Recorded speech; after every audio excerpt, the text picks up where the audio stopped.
Davi é um dos personagens mais conhecidos do Antigo Testamento. Mais do que um rei, ele foi o autor de inúmeros salmos que o retratam tanto como poeta quanto como profeta. O Salmo 22, de sua autoria, detalha com precisão impressionante o sofrimento de Jesus na cruz, centenas de anos antes de ele nascer. Não se trata de uma simples coincidência, mas de uma orquestração divina. Muito mais do que um lamento, este salmo é um mapa profético da crucificação. Ele é um espelho que reflete a dor física, emocional e principalmente espiritual que o Filho de Deus suportaria, conforme foi relatado nos Evangelhos. Ao ler o Salmo 22, você não vai encontrar apenas um relato antigo de aflição, mas a voz do próprio Jesus ecoando através dos séculos. Desde o grito de abandono até a descrição dos soldados repartindo suas vestes, este salmo nos oferece uma compreensão profunda do preço que foi pago por nossa salvação. Prepare-se para se encantar com este estudo que desvenda a precisão impressionante da profecia cumprida em Jesus. E se gostar dos nossos conteúdos, curta o vídeo, se inscreva no canal e compartilhe com alguém especial.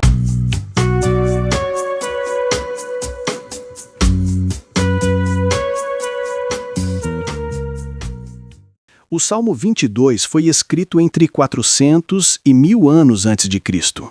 Portanto, é espantoso como ele pode descrever com tanta precisão e de uma perspectiva da primeira pessoa os sentimentos e os detalhes físicos de uma execução por crucificação, um método de pena capital que nem sequer existia na época do rei Davi.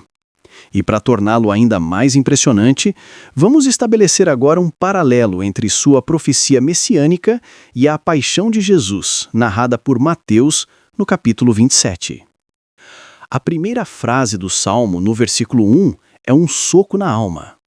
Meu Deus, por que me abandonaste?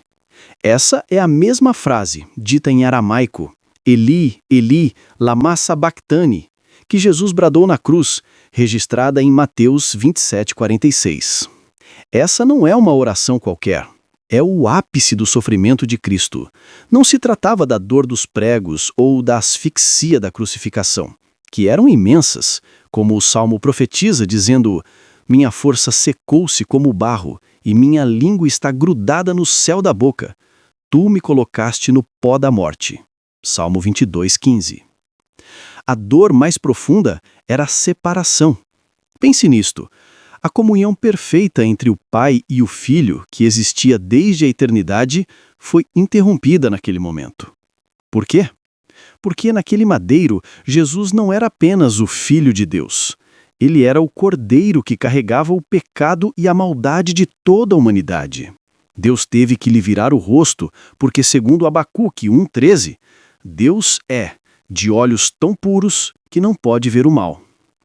O grito de Jesus não foi um clamor de dúvida, mas a expressão da nossa condenação, que ele tomava para si. É uma afirmação teológica poderosa. O abandono que merecíamos foi suportado por ele para que pudéssemos ter a sua eterna presença. Ele ficou só, para que nunca mais estivéssemos sozinhos. O Salmo 22 detalha a humilhação que Davi sentiu, mas que se cumpriu de forma literal e cruel na vida de Jesus. Eu, porém, sou como um verme, e não como um homem. Todos zombam de mim e me desprezam. Todos os que me veem riem de mim, balançam a cabeça e dizem: ele confiou no Senhor, que o Senhor o livre. Se o ama, que o salve. Salmo 22, 6-8.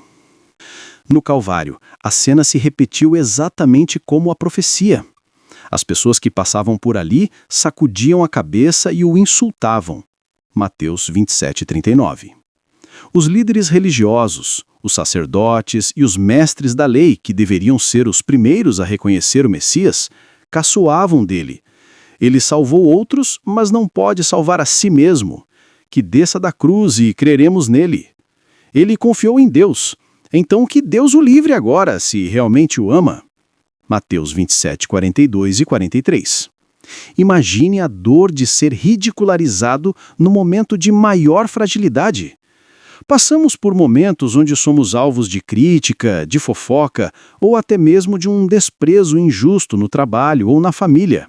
A experiência de Jesus nos mostra que ele compreende, na sua humanidade, cada pontada de injustiça e de humilhação. Ele suportou o auge do desprezo para nos ensinar que a nossa dignidade não está no que as pessoas dizem, mas em quem ele nos fez ser. Um detalhe da crucificação que parece pequeno, mas que carrega um peso profético imenso, está no versículo 18 do Salmo 22. Repartiram entre si as minhas roupas e jogaram sortes pela minha túnica. Quase 1000 anos depois, os soldados romanos, sem terem a menor ideia de que cumpriam uma profecia milenar, fizeram exatamente isso. O Evangelho de João registra: depois de crucificarem Jesus, os soldados pegaram as roupas dele e as dividiram em 4 partes, uma para cada um. Sobrou a túnica, que tinha sido tecida numa única peça, de cima a baixo. Então disseram uns aos outros: não vamos rasgá-la. Vamos tirar a sorte para ver quem fica com ela.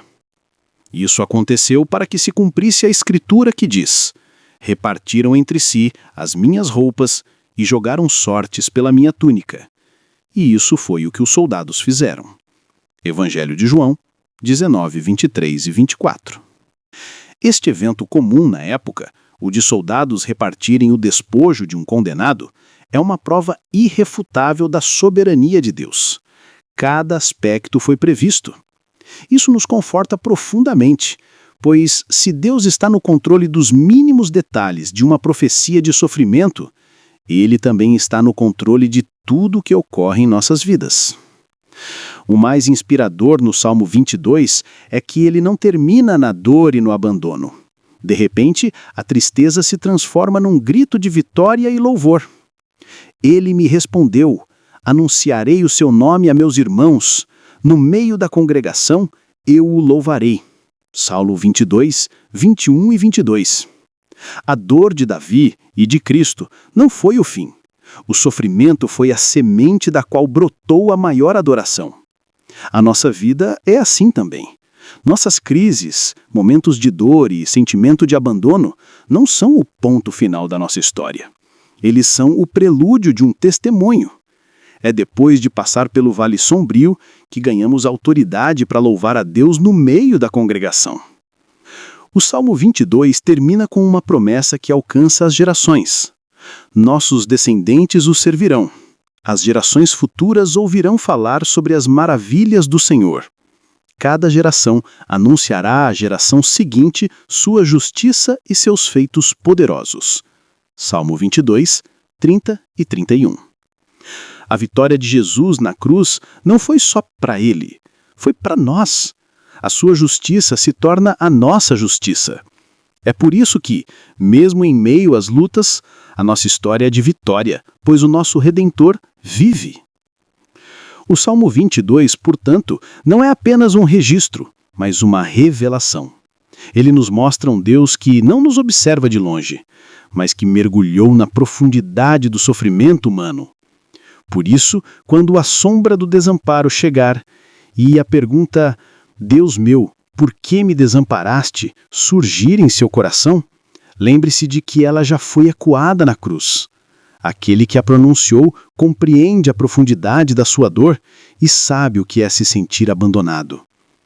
Assim, a cruz deixa de ser um símbolo de derrota e se torna a maior prova de solidariedade divina. A dor profetizada no Salmo 22 e vivida por Cristo é a garantia racional de que o sofrimento não é o fim.